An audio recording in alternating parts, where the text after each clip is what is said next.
67 sila, may Vice President pa. Sa Pilipinas, ang ating eleksyon ay 12-12. Opo. Yung 12 po ay hindi makaka-constitute ng quorum. Kasi ang quorum namin ay 12 plus 1, 13, kulang na. At ang 2/3 naman ng Philippine Senate ay 16. Kulang. Kulang na. So pag nag-adjourn sinidye, tapos na po kami sa June 13, 1-3. At ang kapag natapos ng Kongreso ay June 30, June 30. Opo. So ibig sabihin po niya, sangayon din sa ating salikang batas, ito po yung wala naman sa US Constitution, yung convening ng next Congress, yung 30th Congress ngayon, ay 4th Monday of July. So may gap talaga na 12 na lang ang nakitira. Meron pa po dito hindi napapag-usapang iba. Kagaya po ng pagra-ratify ng mga treaties, ng Senado po nagra-ratify niyan, hindi na kami makaka-ratify ng treaty kasi ang kailangan din ay 2/3. 2/3 ng bill. 2/3 sa mga treaties. Kaya stuck na talaga pagdating po na June 30. Kaya sinasabi ko po, pagdating ng June 30, magkakaroon na functional dismissal by operation of the Constitution. Kahit wala kami i-declare, kahit walang motion, tapos na po yun. Kasama po Pag sinabi po impeachment. tatawin sa 20th Congress, ano naman ang authority ng 20th Congress? Wala. Kasi po, stop na rin yung authority ng panel of prosecutors.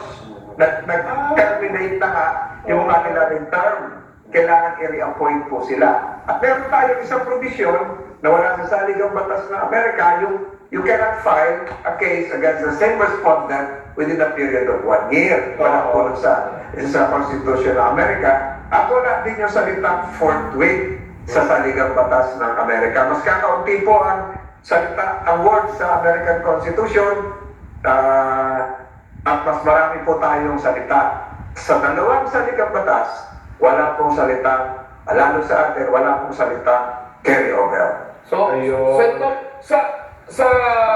dahil sa ngayon, ang dami agam-agam at maraming nakabitin ang mga katanungan sa isipan ng ating mga manonood. Ano po ang aasahan ng ating mga kababayan pagkarating ng June 30? Pagdating po ng June 30 at hindi po ito tapos, dismiss na po yun. Ayun. Dismiss na po yun. So wala na po jurisdiction si 20th Congress kahit magsasalita sila doon, i-consider nila, wala silang jurisdiction. Hindi na nila kailangan i-accept yun dahil wala na silang jurisdiction. So maghihintay na naman ng isang taon para ma-refile kung kailangan yung case. Sa mga nagsasabi naman na kaya pa bang tapusin, siguro po kung talagang gagawin ng Senate President na sa June 11, presentment, pwedeng ituloy. Pero kinabukasan po ng June 11, ay holiday, June 12 naman yun, Independence Day. CDJ adjournment ng 13. Pero ang Late Congress, ang buhay po niya ay hanggang June 30. Kung talagang papaspasan, araw at gabi, 24 oras, ay wala pong imposible doon kung gusto nilang ituloy. Pero yung akin pong teorya, hindi po ito teorya, backed up by jurisprudence po ito. Kasi siguro po, hindi siya pag-iabang. Ang pagkakaiba ko po dito, pinag-aralan ko po yung US Constitution at ako po ay nag-bar-exam din ng US Constitution. Nag-bar-exam po ako sa New York, kaya medyo kabisado ko po ito ng kaunti. At nagtuturo din po ako ng constitutional law. Yung huli kong tinuruan nga ay dyan po sa New Era College of Law. So, ibig ko po sabihin, all pending matters shall terminate upon the expiration of one Congress. So pati po yung kapangyarihan ng prosecutors, pati yung kapangyarihan ng 19th Congress, tapos na pala yun.